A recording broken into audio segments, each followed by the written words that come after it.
وجعلها ما بين الموضعين وسيلة لنا وليلة قدره وتيسير رحمته حمد من تم عليه نعمته واصرف عنا رحمته ثم الصلاة والسلام على سيدنا مولاي مولى الثقلين النبي الحرمين طول بالمشرقين والمغربين الصادق الإمام الحسين بعد الحسن والحسين أبي القاسم اللهم صل على محمد وعلى آله الطيبين الطاهرين المعصومين المظلومين المنتقدين المنتجبين والحمد لله على أعدائهم أجمعين الآن إلى قيام يوم الدين أما بعد فقد قال تبارك وتعالى في موضع القرآن الكريم وهو أكبر الصادقين وقوله الحق بسم الله الرحمن الرحيم إن الله وملائكته يصلون على النبي يا أيها الذين آمنوا صلوا عليه وسلموا تسليما اللهم صل على محمد وآل محمد. خدا بیان المؤمن والمعزز سامعین معذرت سید الشہداء والشہداء اجمعین. قرآن برابر کے سورہ احزاب کی بہت ہی مشہور معروف آیت کریمہ ہے اور بہت زیادہ مزید گفتگو نہ کرتے ہوئے اصل موضوع کو گفتگو کر کے محدود وقت کے اندر بات کو تمام یہ کرنا ہے. قرآن کریم کا بڑی مشہور معروف سورہ ہے سورہ احزاب اور اس کی یہ بڑی مشہور آیت ہے. ظاہر ہے کہ لفظ آیت کا استعمال ہوا تو آیت کے معنی نشانی کے ہیں اور آیت کا مطلب جملہ نہیں ہوتا ہے، آیت کا مطلب سینٹینس نہیں ہوتا ہے، بلکہ آیت کا مطلب ہے نشانی. اور یہ جو قرآن کی آیت ہے باقی آیتوں سے تھوڑا الگ ہے اور مختلف ہونے کا ثبوت یہ ہے کہ پروردگار نے قرآن کی ہر آیت میں حکم دیا، ہر آیت میں حکم دیا. حکم سے پہلے کسی آیت میں خود عمل نہیں کیا ہے. تو دیکھیے اللہ نے قرآن کی ہر آیت میں حکم دیا ہے، حکم سے پہلے خود عمل نہیں کیا. نماز کی آیت قرآن میں اللہ نے اس میں حکم دیا ہے کہ نماز پڑھو، زکات ادا کرو، لیکن حکم سے پہلے عمل نہیں. اللہ کو پہلے عمل کرتے ہیں. روزے کی آیت قرآن میں ہے، حج کی آیت قرآن میں ہے، زکات کی آیت قرآن میں ہے، بہت ساری آیتیں قرآن کے اندر موجود ہیں. لیکن ہر آیت کے اندر اللہ نے حکم دیا. کسے حکم دیا ہے؟ بندوں کو حکم دیا ہے. کس کے ذریعے حکم دیا ہے؟ نبی کے ذریعے حکم دیا ہے. مگر یہ قرآن کی آیت ہے ان اللہ وملائکتہ یصلون علی النبی یا ایھا الذین ان اللہ وملائکتہ. لفظ ایمان جو ہے وہ عربی دیش ہے اور لوگ مشتقہ بالفعل ہے. وہاں صاحب بھی بیٹھے ہیں، آپ اس سے پوچھ سکتے ہیں، لیکن اللہ عربی میں بات نہ کرتے ہوئے صرف لفظ ایمان کا مطلب ہے اللہ اور اس کے ملائکہ. ملائکہ میں ایک ضمیر اللہ کی طرف ہے، اللہ اور اس کے کیا کرتے ہیں؟ درود پر. ابھی دیکھیے حکم نہیں آیا ہے، ابھی عمل ہے.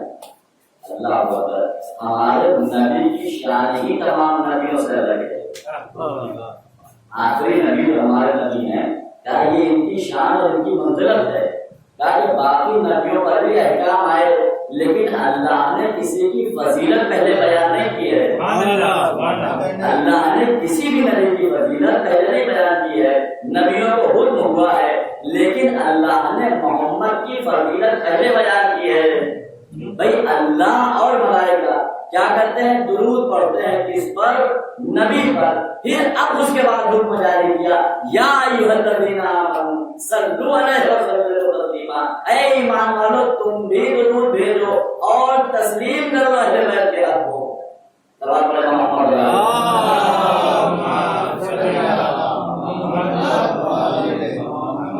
اور یہ جو آیت ہے یہ الگ ہے. اچھا اب آیتوں کا تذکرہ ہے تو بہت سی آیتیں قرآن میں ہوتی ہیں جن کو آیتیں ناسخ کہا جاتا ہے اور بہت سی آیتیں ہوتی ہیں جنہیں منسوخ کہا جاتا ہے.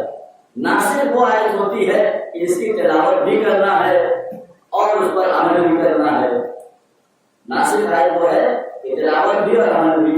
لیکن جو منسوخ آیتیں ہوتی ہیں جنہیں آیات منسوخہ کہا جاتا ہے ان کے لیے یہ حکم ہے کہ وہ آیت آئی اور اس کے بعد اللہ نے اس حکم کو وہاں پر روک کر کے دوسری آیت نازل کر دی تاکہ وہ آیت منسوخ کر دی گئی. لیکن وہ جو منسوخ آیت ہے اس کے لیے بھی حکم ہے کہ اس کی تلاوت کی جائے. اب یہ لوگ کہیں گے کہ جب اس آیت پر اس پر اللہ نے حکم کو منع کر دیا یعنی کہ عمل نہیں کرنا ہے تو پھر یہ بتائیں کہ اس کی تلاوت کی کیا ضرورت ہے. جو ہے جس آیت پر عمل نہیں کرنا ہے تو اس کی تلاوت کی ضرورت ہی کیا ہے. تو کافی ضرورت ہے اس کی تلاوت کی. کیوں؟ کیونکہ بھلا عمل نہ کرنا ہو. بھائی اس کی مثال تو اسی طرح سے ہے نا کہ آج لوگ کیا کہتے ہیں کہ صاحب آپ جو ہے وہ 1400 سے بھی زیادہ ہو گیا ہے سال سے لے کر کے اب تک آپ جو ہے وہ فلک پڑھ رہے ہیں تو آپ کے بار بار پڑھنے سے مل تو جائے گا نہیں. توجہ کیجیے گا, مل تو جائے گا نہیں. تو فلک بالکل اسی طرح سے ہے. آیتیں منسوخہ پڑھنے سے آپ کو عمل تو کرنا نہیں ہے تو کیا فائدہ. کہ بھائی عمل ولو نہ کرنا ہو لیکن یہ جو آیتیں ہیں ان کو پڑھنے کا ثواب تو ملے گا. بھائی جس طرح سے منسوخ آیتیں جن پر عمل نہ کرنا ہو انہیں پڑھنے کا ثواب ملے گا, اسی طریقے سے فدق جو کہ غصب کر لیا گیا, جو کہ نہیں دیا گیا, معلوم ہے کہ نہیں ملے گا, لیکن اس کا تذکرہ کرتے رہنے سے بیان حق زہرا کی تلقین تو ہوگی. حق زہرا کی جو زہرا کا حق غصب کیا گیا اس کی تلقین تو ہوگی. لیکن جب یہ بیانات ہوتے ہیں تو اس پر یہی اعتراض ہوتا ہے کہ صاحب آپ پڑھنے سے کیا فائدہ, یہ جو باتیں گزر چکی ہیں انہیں اب کہنے سے کیا فائدہ. کہا کہ نہیں, اگر یہی سوچیے تو لوگ کہیں گے بھائی آپ اداکاری کرنے سے کیا فائدہ. دیکھیے یہ ساری چیزیں اور آپ دیکھیں کہ بچپن سے ہم دیکھتے چلے آ رہے ہیں کہ جب اداکاری اور ماہ محرم آیا اس کے بعد ہی بہت سارے فتوے, بہت ساری الگ الگ باتیں, یہ مت کیجیے وہ مت کیجیے, ایسا غلط ہے, رونا غلط ہے, زنجیر زنی غلط ہے, اور جو ہے ناخن بنانا غلط ہے, اپنے آپ کو کاٹنا قرآن میں کہاں لکھا ہوا ہے, تعزیے پر اعتراض, تبرک پر اعتراض, مجلس پر اعتراض.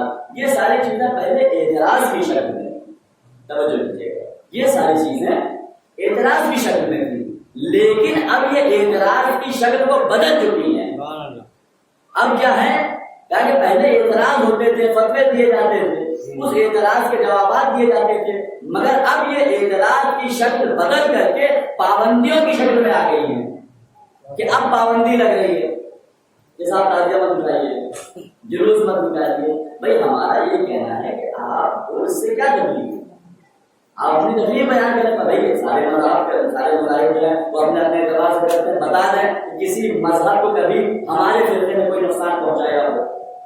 بھئی ہمارا سوال یہی ہے, حکومت سے بھی ہے اور جو لوگ اس سے خلاف ہیں ان سے بھی ہے کہ ہمارا جو فرقہ ہے, فرقہ اثنا شریعہ جو ہے, اس نے کبھی بھی کسی مذہب کو نقصان پہنچایا ہو, اس کے پروگرام میں کسی کی طرح کوئی یاترا نکل رہی ہو, کوئی بھی مسئلہ ہو, نقصان پہنچایا ہو تو آپ بتائیں. کوئی بھی جلوس ہو, ہمارا جو ہے وہ 2 مہینہ 8 دن کا ہے, آپ کا 1 ہی دن کا ہوتا ہے, لیکن ہم نقصان پہنچائے تو کہیے. لیکن نقصان پہنچانے والا دوسرے لوگوں کو الگ بات ہے کہ وہ ہماری شکل میں جا کر کے نقصان آپ کو پہنچا رہا ہے, لیکن ہم کسی کو نقصان نہیں پہنچاتے. پھر آپ کو کیا مسئلہ ہے بھائی, ماتم ہم کرتے ہیں سینہ ہمارا ہے, تبرک ہم بانٹتے ہیں پیسہ ہمارا ہے, مجلسیں ہم کرتے ہیں امام بارگاہیں ہماری ہیں, منزل ہم لگاتے ہیں اس کو ہمارا کرتا ہے.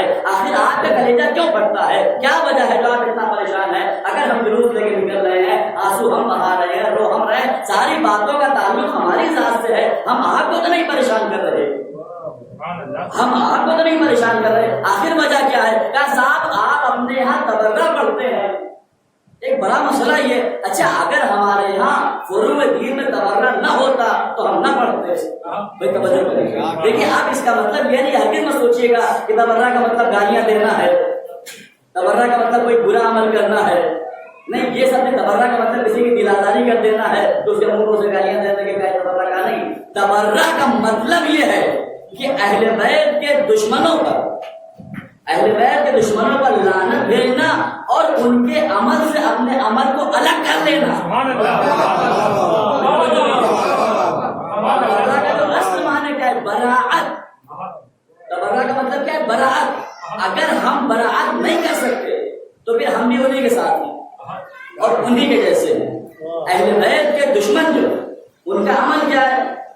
جھوٹے تھے، وہ مکار تھے، وہ شرابی تھے، وہ ہیلے باز تھے، وہ جتنی بھی برائیاں تھیں ان کے اندر تھی، اگر ہمارے اندر بھی وہی ہیں تو پھر ہمارا یہ تباہ کس کے نام ہے؟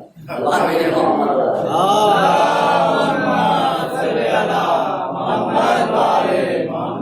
کیا مطلب ہے تبرہ کا؟ کہا کہ براعت، ہم تبرہ ہمارے یہاں فروع دین میں ہے اور بالکل ہے اور تا قیامت رہے گا، جو کوئی نکال نہیں سکتا۔ کیوں؟ کیونکہ جو دین کے دشمن ہیں، جو اہل بیت کے دشمن ہیں، ہم ان سے براعت کرتے ہیں، اور براعت ضروری ہے، کیونکہ اگر براعت نہیں ہوگی تو منافقت ہوگی۔ توجہ کیجیے گا، مومن اور منافق کا فرق ہی یہی ہے۔ مومن کسے کہتے ہیں؟ کہ مومن وہ ہے کہ جو حق کا پرستار ہو اور باطل کا دشمن ہو۔ مومن کا مطلب یہ نہیں ہے کہ باطل کے منہ پہ باطل والی کر دے اور حق کے منہ پہ حق والی کر دے، کیا وہ مومن امین ہے؟ وہ منافق ہوتا ہے۔ اللہ میرے محمد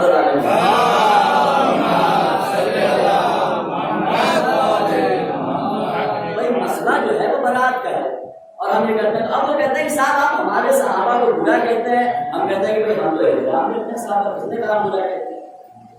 یہ صحابہ سب رسول کی ہیں، لیکن ہاں جس نے رسول کو تکلیف دی ہے، اگر آپ بھی رسول کو ماننے والے ہیں تو کیا یہ قبول کریں گے کہ جو رسول کو تکلیف دے رہا ہو ہم اس کے ساتھ ہو جائیں؟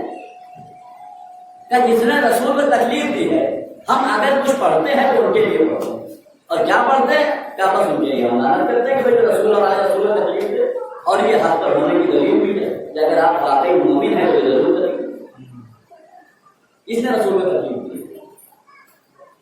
اچھا ہم ٹھیک ہے، اب 2 مہینہ 8 دن جو باتیں پڑھتے ہیں اس میں آپ کا صرف ہم یہی نہیں پڑھتے، بلکہ ہم اپنے اہل بیت کا کردار بھی بیان کرتے ہیں، ان کے اعمال بھی بیان کرتے ہیں، ان کے افعال بھی بیان کرتے ہیں، ان کے فضائل بھی بیان کرتے ہیں، ان کی سیرت بھی بیان کرتے ہیں۔ ٹھیک ہے، اچھا ہم یہ پڑھتے ہیں، آپ بھی پڑھیے بھائی۔ اگر ہم کو آپ غلط ٹھہرا رہے ہیں کہ ہم ایسے ہیں تو آپ بھی جس کو مانتے ہیں اس کے بارے میں لے کے انہیں آئیے، ان کے اعمال بتائیے، ان کے افعال بتائیے، ان کے کردار بتائیے، ان کی سیرت بتائیے۔ ارے جس کے دامن پہ شروع سے ہی داغ لگا ہوا ہو وہ صاحب کردار کہاں سے ہوگا؟ بھائی اگر ہم یہ جو تذکرہ کر رہے ہیں اور ہم ہمارا یہ دعویٰ ہے یہ تذکرہ حق ہے، تو آپ بھی حق کا تذکرہ کریے۔ آج تک آپ میں اتنی ہمت نہ ہوئی کہ پوری دنیا میں جو تذکرہ عام ہے وہ کس کا؟ کہا محمد اور آل محمد کا۔ کیوں؟ کیونکہ یہ حق والے ہیں۔ اللہ نے کہا کہ تم میرا ذکر کرو میں تمہارا ذکر کروں گا، لہذا انہوں نے اللہ کے ذکر کی بقا کی ہے تو اللہ نے ان کے ذکر کو باقی رکھا ہے، ہم کچھ نہیں کرتے۔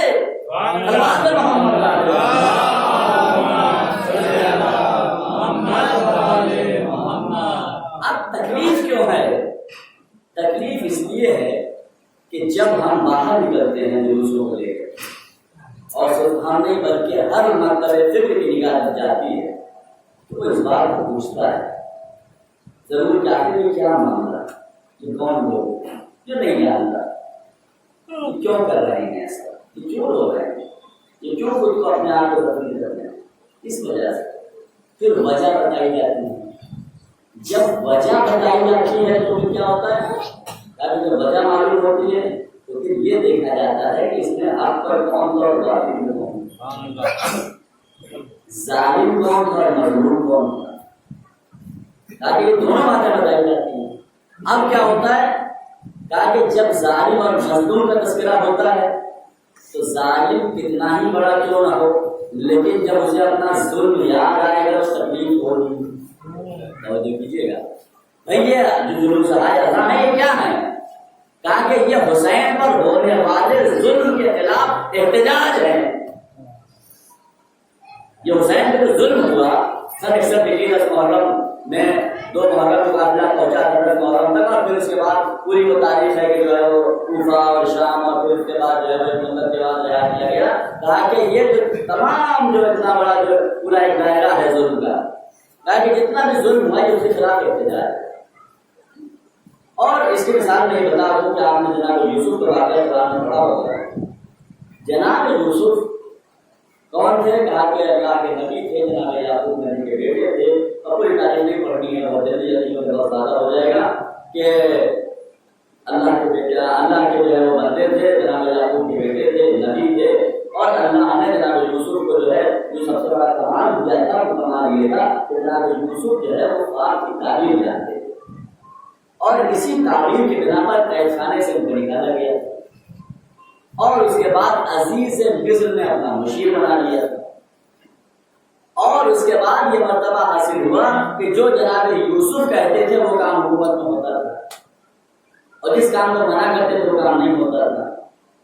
اب اس کے بعد یہ ہوا کہا کہ جب جناب یوسف نے عزیز مصر کے خواب کی تعبیر بتائی تو اس تعبیر میں یہ بتایا کہ بھائی اس نے خواب دیکھا تھا کہ جو ہے وہ کچھ جو ہے وہ لاغر گائے ہیں، کچھ اچھی گائے جو ہیں وہ چل رہی ہیں، اور کچھ لاغر گائے ہیں جو زمین سے نکلتی ہیں اور ان جو ہے وہ چلنے والی گائے کو جو ہے وہ کھا جاتی ہیں، اور اس کے بعد کچھ ہرے بھرے درخت ہیں اور اس میں سے جو ہے وہ کچھ سوکھے درخت ان کے اوپر نمٹ جاتے ہیں یا وہ بھی سوکھ جاتے ہیں۔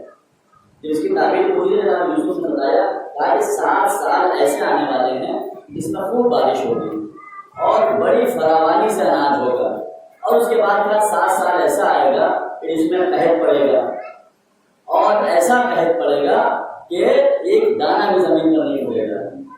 تو عزیز مصر نے پوچھا کہ پھر اس میں کیا کیا جائے، تو کہا کہ جو 7 سال جو فراوانی سے اناج اگے گا اس کو ہم بہت ہی قاعدے سے اناج کو اگائیں اور اس کا ذخیرہ کر لیں تاکہ آنے والے 7 سال میں کوئی پریشانی نہ ہونے پڑے۔ اب کیا ہوا؟ اب یہ ہوا کہ جو اسی رائے کے مطابق عزیز مصر نے سارا کام کروایا، اور جب یہ قحط پڑا اس کے بعد وہ 7 سال آئے تو کیا ہوا کہ سب پریشان ہوئے۔ جناب یوسف کے وہ بھائی کہ جنہوں نے جناب یوسف پہ ظلم کیا، توجہ کیجیے گا، کیا ظلم کیا تھا؟ کہ یوسف کو کنویں میں ڈال دیا۔ کہا کہ ان بھائیوں نے میں تو یہی پریشان ہوا، جب کہیں قحط پڑے گا تو پھر علاقہ پریشان ہو جائے گا، پورا ملک پریشان ہو جائے گا۔ ابھی آپ دیکھیے جو ہے جب کورونا وبا آئی کیا ہو گیا تو ایک آدمی پریشان ہوا، یعنی سب پریشان ہو۔ جب کوئی الہی آفت ہوتی ہے، کوئی اس طرح کا مسئلہ ہوتا ہے تو سب پریشان ہوتے ہیں، آگے بھی پریشان ہوئے۔ اب کیا کیا جائے؟ تو پریشانی کے عالم میں جو راستہ ہوتا ہے وہ یہ کہ حکومت کی طرف جایا جائے، پھر آگے وہ لوگ حکومت کی طرف آئے، عزیز مصر کے پاس آئے، اور اس کی اطلاع جناب یوسف کو بھی کہ اتنے لوگ آئے ہیں۔ جناب یوسف نے ان کو مہمان خانے میں بلایا، بٹھایا اور پہچان کیا جناب یوسف نے بے توجہ کی۔ دیکھیے ظلم کرنے والا مظلوم کو چاہے نہ پہچانے، لیکن مظلوم ظالم کو ہمیشہ پہچان لیتا ہے۔ مظلوم ظالم کو ہمیشہ پہچان لیتا ہے۔ کیا ہوا؟ کہا کہ جناب یوسف نے پہچان لیا۔ اب کیا ہوا؟ کہا کہ سب کو جو ہے وہ کھانا کھلایا گیا، سب کو بڑی عزت اور بڑا بتایا نہیں کہ جو ہے وہ ہم ہی یوسف کا۔ اور تاریخ میں لکھا ہے کہ جناب یوسف نے جس مہمان خانے میں بٹھایا تھا وہاں پر ایک تصویر لگوائی ہوئی تھی۔ اللہ اکبر! جو یوسف خواب کی تعبیر جانتا ہو تو وہ آنے والے سال کے بارے میں بھی جانتا ہوگا اور آنے والوں کے بارے میں جانتا ہوگا۔ پھر کیا ہوا؟ کہا کہ جناب یوسف نے جو ہے وہ جو تصویر لگوائی تھی اس تصویر میں بنا کیا تھا؟ کہا کہ اس میں یہ بنا ہوا تھا کہ چند لوگ ایک بچے کو کنویں میں ڈال رہے ہیں۔ اب جو یہ لوگ آئے جو یوسف کے بھائی، جب انہوں نے اس تصویر کو دیکھا تو کیا ہوا؟ کیا تصویر کو دیکھ کے طبیعت بگڑ گئی کہ آپ کیسی تصویر ہے، یہ کیوں یہاں لگی ہوئی ہے؟ جب یہ کہوں کہ ظالم کو اپنا ظلم یاد آ گیا، ظالم کو اپنا ظلم یاد آ گیا، اور انہوں نے کیا کیا؟ کہا کہ 2-3 روز جب مہمان رہے اور جو وہاں پر جو خادمین تھے ان سے جب تھوڑی سی باتیں اچھی ہو گئی تو کہا کہ اس تصویر میں پردہ کیوں نہیں ڈال دیتے؟ کیا کہ تصویر اچھی نہیں معلوم ہو رہی ہے؟ کہا بھائی عزیز مصر کے مشیر کی پسند کی تصویر ہے، اس پر ہم پردہ کیسے ڈال دیتے ہیں، کیسے ڈال سکتے ہیں؟ اب معلوم ہوا کہ یہ آزاداری میں جو پابندیاں ہیں، یہ آزاداری میں جو فتوے ہیں، یہ آزاداری میں جو سارے مشکلات ہیں وہ کیوں؟ کیونکہ جب بھی یہ ہوگی ہمیشہ ظالم کا ظلم آشکار ہوگا۔ آزاداری جب بھی جلوس نکلیں گے، جب بھی علم نکلے گا، جب بھی تاجر نکلے گا، جب بھی سینہ زنی ہوگی، جب بھی خمر زنی ہوگی، کیا ہوگا؟ ظالم کو اپنا ظلم یاد آئے گا۔ تو ہم ایک ساتھ 2 کام کرتے ہیں، ایک تو ظالم کو اس کا ظلم یاد دلاتے ہیں، دوسرے اس کے ظلم کے خلاف احتجاج بھی کرتے ہیں۔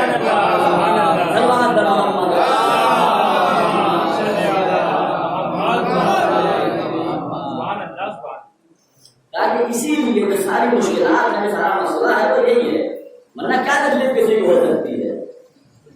بھائی وہ ہماری بھاونائیں آہت کرتے ہیں، بغیر بھابھی کا مسئلہ آپ نے سنا ہوگا، ہم کسی کی بھاونائیں آہت نہیں کرتے، اور نہ ہم کبھی کسی پہ کوئی پابندی کرتے ہیں۔ پہلی معلوم ہمارے گاؤں میں جو ہے وہ ادھر جو ہے وہ نصارہ بجا امام حسین کے غم کا، دوسری طرف وہاں ڈی جے بجنے لگا، کیا کہا ہے؟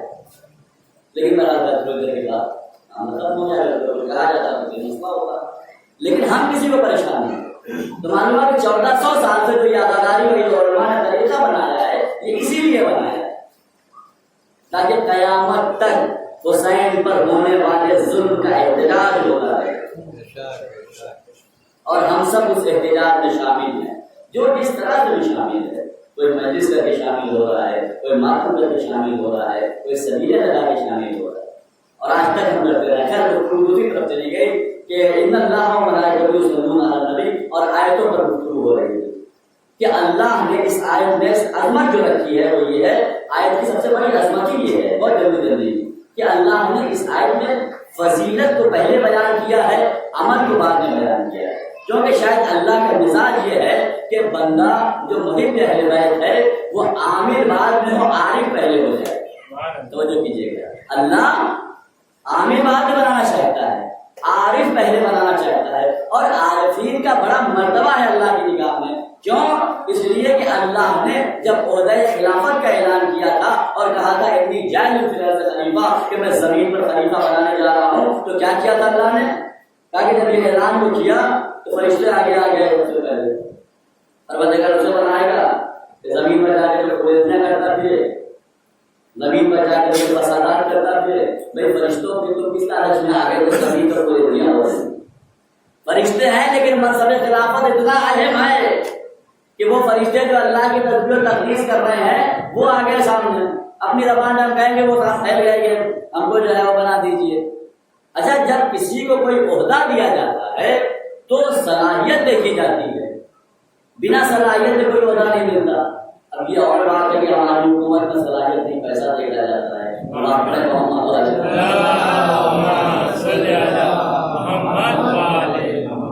اور جو یہ اتنا برا حال ہے وہ اسی وجہ سے ہے کیونکہ صلاحیت نہیں ہے، صرف جو ہے بنا صلاحیت کا اپوائنٹ کر دیا گیا ہے، پہلا یہ موضوع نہیں ہے، تو صلاحیت دیکھ کر کے اب جب اللہ نے پوچھا فرشتوں سے کہ بھائی آپ کو اگر بنائیں گے تو کیا ہے آپ کے پاس، تو فرشتوں نے اپنے اعمال کو پیش کیا،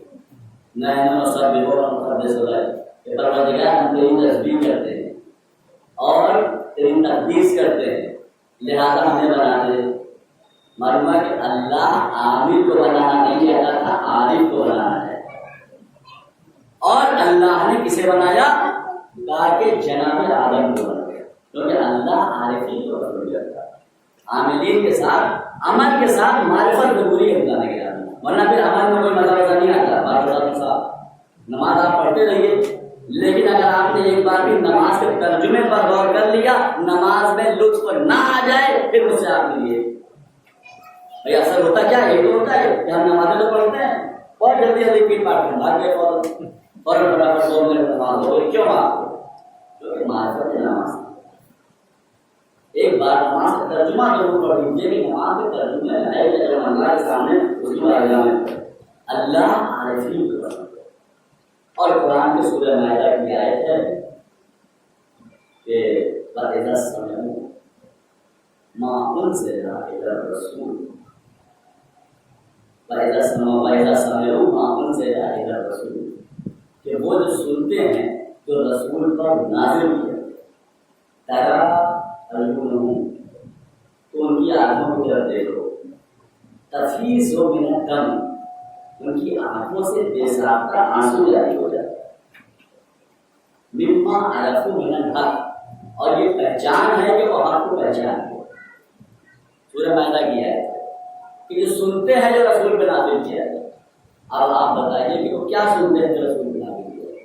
کوئی رسول پر نماز بھی نازل ہوئی، رسول پر روزہ بھی نازل ہوا، رسول پر حج کے بارے میں بھی آیتیں آئی، سب کچھ، تاکہ جب وہ سنتے ہیں جو رسول پہ نازل کیا گیا، اور اس کے بعد کیا ہے؟ تاکہ ان کی آنکھوں کی طرح ان کی آنکھوں کی طرف دیکھو، تفیض من الدم، بے ساختہ ان کی آنکھوں سے آنسو جاری ہو جاتا ہے۔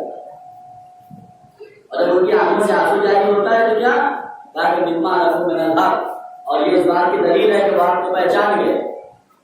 اللہ اکبر۔ قرآن جس رونے کو حق کی علامت کہہ رہا ہے اس رونے کو بدعت کہہ رہا ہے۔ قرآن جس رونے کو حق کی علامت کہہ رہا ہے مفتی اسی کو بدعت کہتا ہے کہ ان کی آنکھوں سے آنسو جاری ہو جاتا ہے۔ کب ہوتا ہے کیا کہ جب وہ سنتے ہیں جو رسول پر نازل کیا گیا، سن کے روتے ہیں، ڈر کے نہیں روتے۔ سبحان اللہ، سبحان اللہ۔ کیا کہ وہ سن کے روتے ہیں۔ اب رسول پر جو چیزیں نازل کی گئی تو رسول پر کیا چیز ایسی نازل کی گئی کہ جس کو وہ سنتے ہیں اور پھر روتے ہیں؟ توجہ کیجیے گا تاکہ آپ قرآن کی تمام آیتوں کو اٹھائیں اور دیکھیں۔ قرآن کی جب آپ آیتوں کو دیکھیں گے تو اس میں آپ کو نظر آئے گا کہ ہر جگہ صرف اس سورہ مائدہ کی آیت میں کہیں پر بھی جہاں پر رسول کا لفظ آیا ہے وہاں پر نزول کا لفظ نہیں ہے۔ رسول اور نزول دو ایسے لفظ ہیں جو یا تو اس آیت میں آئے ہیں یا پھر قرآن کی ایک آیت اور ہے اس میں۔ بھائی نماز کی آیت آئی نہ لفظ رسول ساتھ میں ہے، اگر رسول ہے تو نزول نہیں ہے، نزول ہے تو رسول نہیں ہے۔ توجہ کیجیے گا تاکہ یہ دو لفظوں کو ایک ساتھ آپ ڈھونڈنا شروع کر دیں قرآن کی آیتوں میں تو آپ کو جلدی نہیں ملے گا۔ کہاں ملے گا؟ کہاں سورہ مائدہ کی ہے تو اس آیت میں ملے گا، یا پھر ایک آیت اور اللہ نے نازل کی ہے کہا اس کے اندر لفظ رسول بھی ساتھ میں ہے اور نزول بھی ساتھ میں ہے۔ کون سی آیت ہے وہ؟ یا ایھا الرسول بلغ ما انزل کہ اے میرے نبی جو آپ کو جس چیز کا حکم دیا گیا اسے پہنچا دیجیے۔ تو اب وہ کیا سنتے ہیں؟ کہا کہ وہ ولایت کو سنتے ہیں۔ توجہ کیجیے، کہا کہ آپ ولایت کو سنتے ہیں، لفظ رسول کے ساتھ نزول بھی۔ ولایت کیا ہے؟ کہا کہ جو نازل کی گئی ہے اور اس کے بعد روتے ہیں تو ولایت کی وجہ سے نہیں روتے ہیں، کہا کہ وہ کہ جو رسول پر نازل کیا گیا، جو حق رسول کو ملا اور وہ حق رسول نے علی کو عطا کیا، وہ حق غصب کیا گیا اس لیے روتے ہیں۔ بسلام پڑھے محمد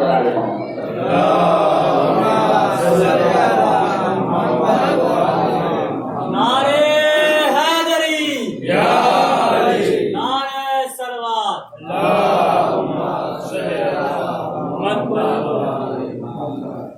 لفظ رسول بھی ساتھ میں، لفظ رسول بھی ساتھ سنتے ہیں اور ہوتے ہیں۔ لیکن قرآن نے تو ہم کو عارفوں کی پہچان بتائی تھی، لیکن مجلس اعظم نے عارفوں کا پتہ بتا دیا کہ جہاں سنتے ہیں اور اس کے بعد روتے ہیں۔ یہ عاشقوں کا مجمع نہیں ہے، یہ عارفوں کا مجمع ہے کہ جہاں سنتے ہیں اور روتے ہیں۔ تو ان اللہ و ملائکتہ یصلون علی النبی یا ایھا الذین آمنوا صلوا علیہ وسلم۔ کہا کہ یہودی مولانا کے پاس آیا اور آنے کے بعد انہوں نے کہا کہ مسلمانوں کا یہ عقیدہ ہے کہ رسول جو ہے وہ نبی ہے اور وہ تمام نبیوں سے افضل ہے، میں اس بات کو نہیں مانتا۔ آگے دلیل کیا ہے تمہارے پاس؟ ہمارے پاس دلیل ہے، وہ لیجیے گا۔ کہا کہ وہ کہتا ہے کہ تمام جو ہے وہ نبیوں سے افضل ہے، لیکن میں نہیں مانتا اس بات کو، یہ صرف مسلمانوں کا اپنا عقیدہ ہے۔ کیوں نہیں مانتے؟ کہ میرے پاس دلیل یہ ہے کہ وہ آدم سے بھی افضل نہیں ہے۔ یہ یہودی کا حرم بنانے سے کہ آخری نبی آدم سے بھی افضل نہیں ہے۔ کہا کیوں؟ کہا اس لیے کہ اللہ نے جناب آدم کو، جناب آدم کے فرشتوں کو جناب آدم کا سجدہ کروایا اور فرشتوں نے سجدہ کیا۔ کہا کہ آپ بتائیے محمد کو سجدہ کہاں کروایا؟ آپ کہتے ہیں کہ محمد سب سے افضل ہے لیکن محمد کو سجدہ نہیں کروایا۔ اللہ اکبر۔ بس اس کا یہ کہنا تھا کہ امیر کائنات کے فوٹو کے منبر پر تبسم کا خطیب آ گیا اور مولا مسکرائے اور کہا کہ تم ابھی یہی تو سمجھ نہیں پائے۔ اللہ کیا نہیں سمجھ پایا میں؟ کہا کہ تم ابھی یہی تو نہیں سمجھ پائے کہ آدم افضل ہے یا نبی آخری نبی افضل ہے؟ کہا آپ ہمیں سمجھا دیجیے۔ کہا بھائی دیکھو اللہ نے آدم کو آدم کے آگے فرشتوں کو سجدہ کروایا، لیکن اس عمل کو اللہ نے خود نہیں کیا۔ کہا کہ آدم نے آدم کے آگے فرشتوں کو سجدہ کروایا، اللہ نے حکم دیا، فرشتے سجدے میں چلے گئے۔ لیکن خود سجدہ نہیں کیا اللہ نے. کہا محمد وہ ہے کہ جس پر صلوات فرشتوں سے بھی پڑھوائی اور خود بھی پڑھی. سبحان اللہ. تو آپ بتاؤ آدم افضل ہے یا محمد افضل ہے؟ صلوات پر محمد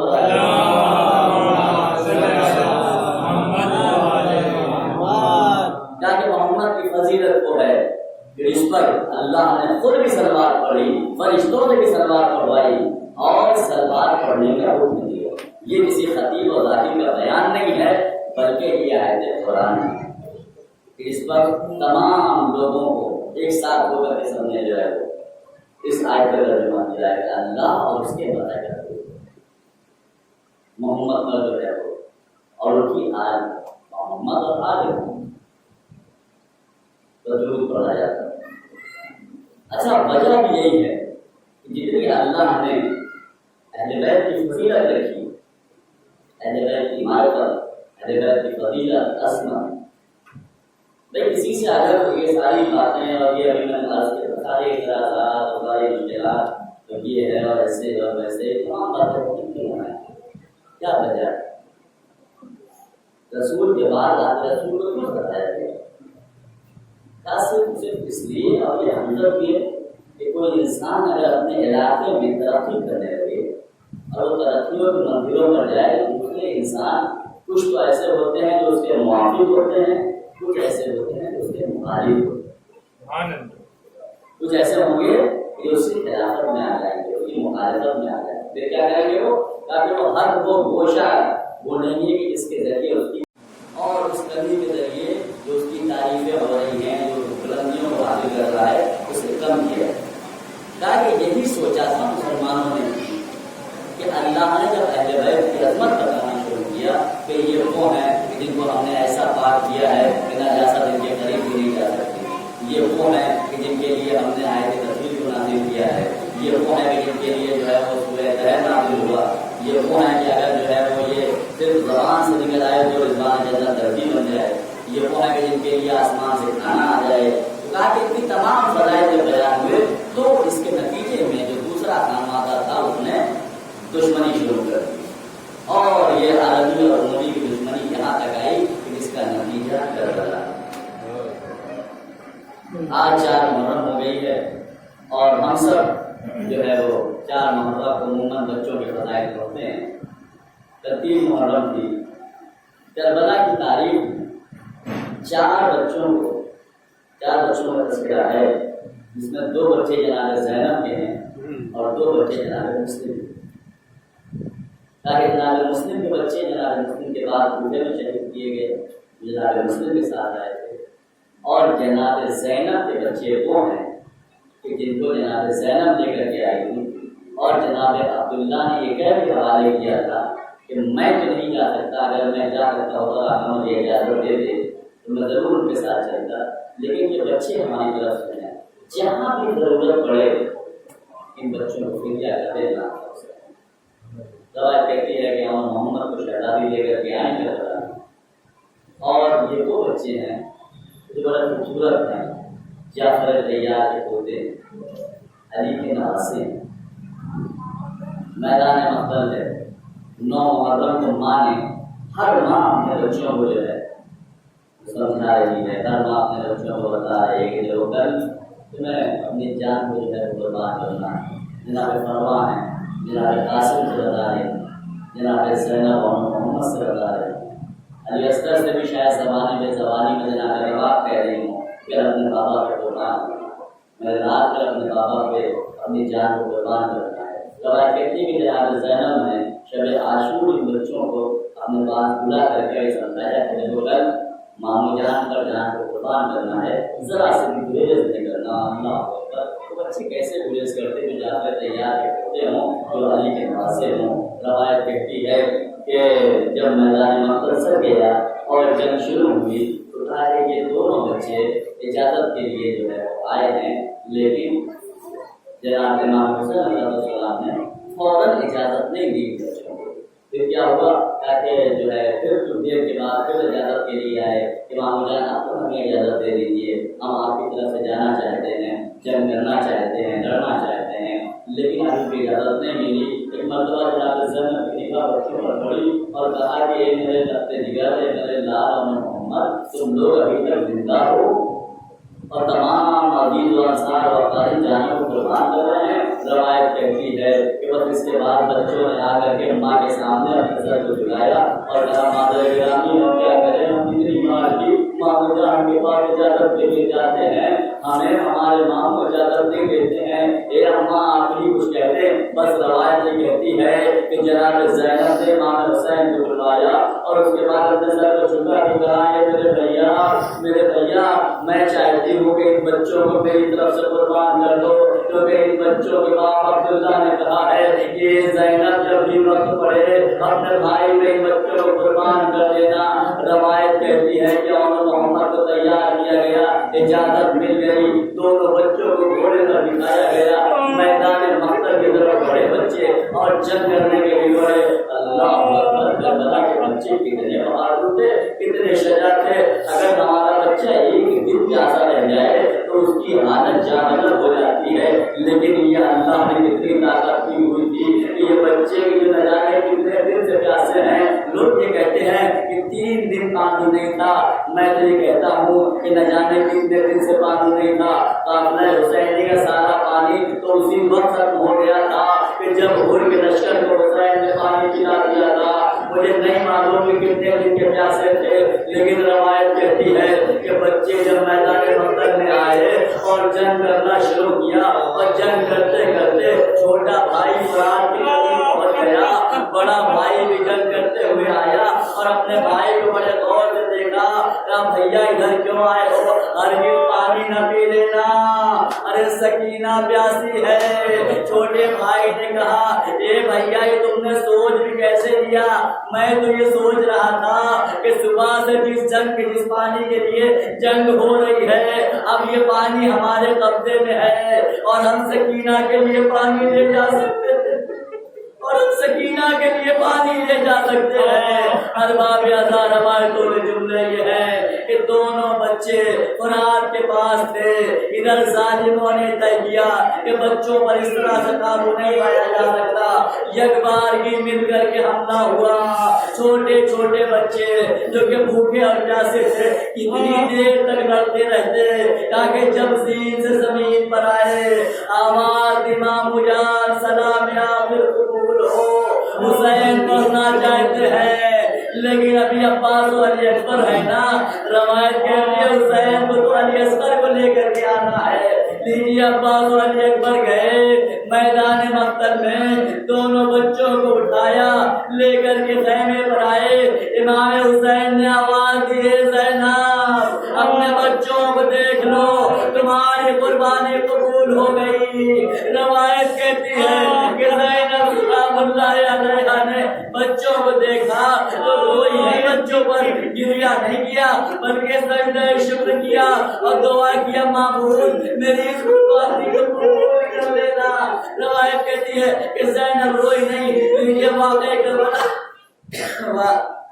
کربلا ہوا، شام کی منزل آئی، خانہ شام میں جب زینب نے مجلس کی ہے، شہداء کے سر آئے، تمام بیویاں ہر بیوی جس بھی شہید کا سر آتا تھا آگے بڑھ کر کے لیتی تھی۔ علی اکبر کا سر آیا، ام لیلا آگے بڑھی، قاسم کا سر آیا، ام فروہ آگے بڑھی، کہا کہ سب کے سر آتے رہے۔ امام حسین کا سر آیا، زینب آگے بڑھی، کہا آتے ہوئے سروں میں 2 چھوٹے چھوٹے بچوں کے سر تھے، لانے والا لا کے رک گیا، آواز دی کہ کیا کوئی ان بچوں کی ماں اس دنیا میں نہیں ہے جو پڑھ کر کے ان سر کو نہیں لیتی۔ بس ایک مرتبہ زینب بلند ہوئی، کہا میں ان بچوں کی ماں زینب ہوں، لیکن یہ انصاف نہ ہوگا کہ میں اپنے بھیا پر رو یا اپنے بچوں پر نہ رو۔ لیجیے شام میں بھی زینب نے اپنے بچوں کا ماتم نہیں کیا۔ اب روایت کہتی ہے کہ شہزادی زینب جب رہا ہونے کے بعد مدینے آئی ہے اور مدینے آنے کے بعد اپنے گھر میں داخل ہوئی ہے۔ عبد عبداللہ سے ملاقات ہوئی، کہا گھر کی تمام چیزوں کو دیکھ رہی ہے، بچے یاد آ رہے ہیں، ایک ایک نشانیوں کو دیکھتی ہے، بچے یاد آتے ہیں۔ بیوی زینب اس حجرے میں داخل ہوئی جو محمد کا حجرا تھا۔ اب جو دیکھا دو چھوٹے چھوٹے مسلے نظر آئے، دو بستر نظر آئے۔ ارے زینب نے واپسی بتا کہا، اے میرے لالا محمد، آج تک ماں تم پہ نہ روئی، لیکن میرے لال آج یہ ماں تم پر آسمان